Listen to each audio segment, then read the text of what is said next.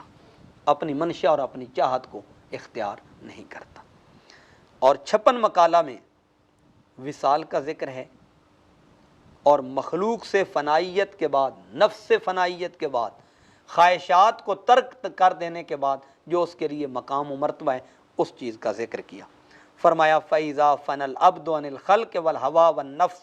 وَالْإِرَادَةِ وَالْأَمَانِ دنیا و اخرى، فرمایا جب بندہ مخلوق سے، خواہشات سے، نفس سے،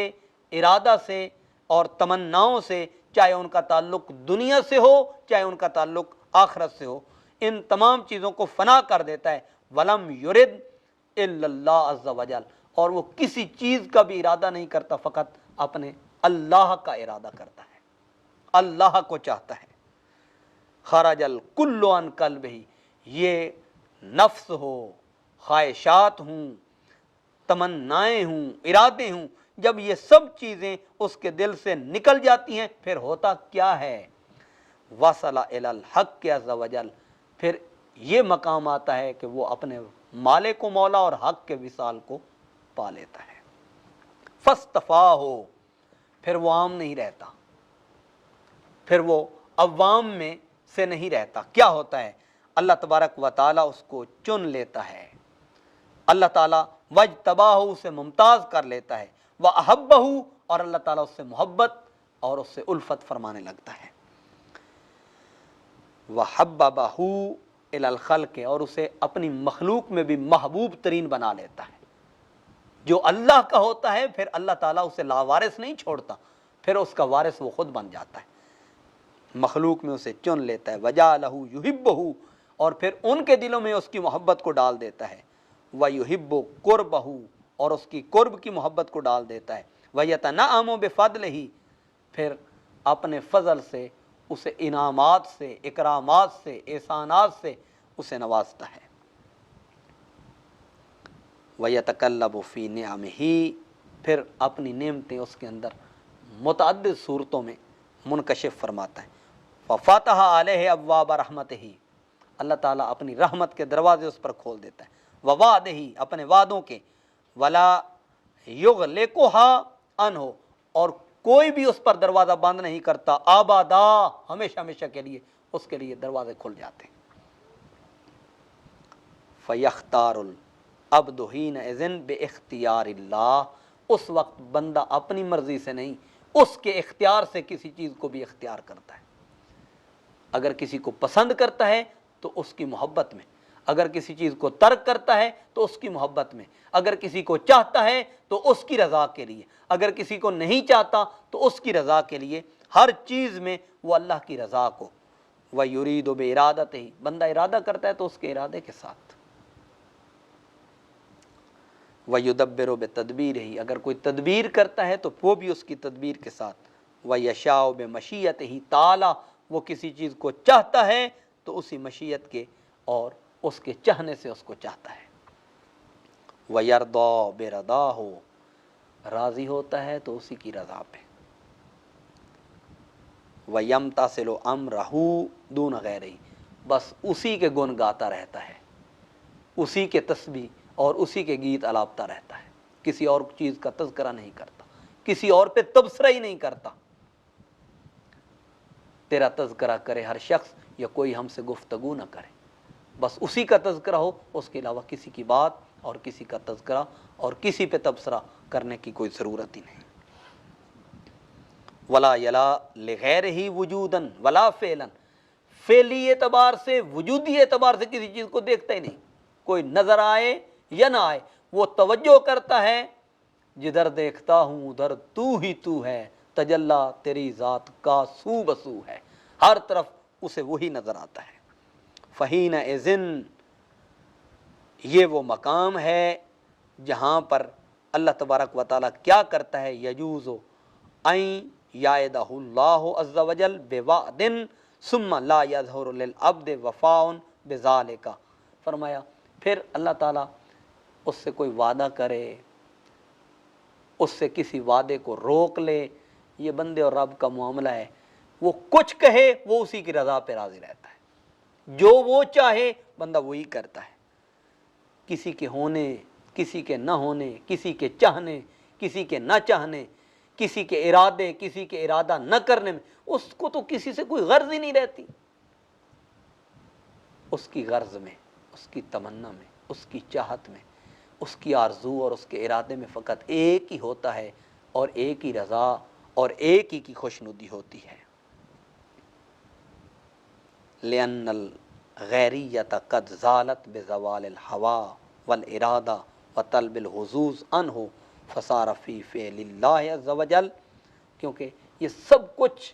اللہ تبارک و تعالیٰ کے چاہنے سے ہوتا ہے، وہ چاہے تو کرے، چاہے تو ترک کر دے، بندہ اس کے کرنے پہ بھی راضی ہے اور اس کے ترک کرنے پہ بھی راضی ہے۔ جس طرح قرآن کریم سے آپ ایک خوبصورت استدلال کرتے ہوئے فرماتے ہیں کہ اللہ تعالیٰ نے حضور علیہ الصلوۃ والسلام کی جانب اوحی اللہ تعالیٰ عز وجل الی نبینا محمد صلی اللہ علیہ وسلم،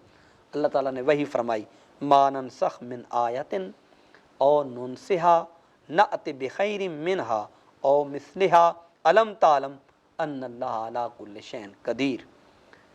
وہ کسی آیت کو منسوخ کر دے یا اس کی جگہ کوئی اور آیت لے آئے، اس کی مثل لے آئے یا اس سے بہتر لے آئے، اللہ تعالیٰ ہر چیز پر قادر ہے، وہ جو چاہے کرے، یہ اس کی قدرت کے فیصلے ہیں۔ پھر خواہشات سے، ارادوں سے، ہر چیز سے اپنے آپ کو دور کر لیتا ہے، اور یہی حضور نبی کریم رؤوف الرحیم صلی اللہ علیہ وآلہ وسلم آپ نے اپنی عملی زندگی میں اسی کو اپنایا اور اسی کو اختیار کیا۔ وہ دنیا کو نہیں چاہتے، وہ فقط اللہ سے اللہ کی رضا کو چاہتے ہیں۔ وہ آخرت کی نعمتوں کے طالب اور خواہاں نہیں ہوتے، وہ اللہ سے اللہ کی رضا اور اس کی خوشنودی کو چاہتے ہیں، کسی اور چیز کا اس کی بارگاہ میں آ کر تقاضا ہی نہیں کرتے۔ ان کے نزدیک محبوب ترین اگر کوئی ذات اور ہستی ہوتی ہے تو وہ اللہ تبارک و تعالیٰ کی ذات اور اس کی رضا اور اس کی خوشنودی اور اسی کا تقرب ہوتا ہے۔ یہ اللہ تبارک و تعالیٰ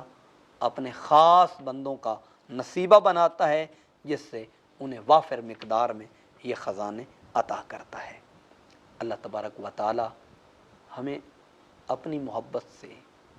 اور اپنی رضا سے سرشار فرمائے، اور غیر سے اور غیر کے خیال سے ہمارے ظاہر اور باطن کو پاک فرمائے۔ وما توفیقی الا باللہ۔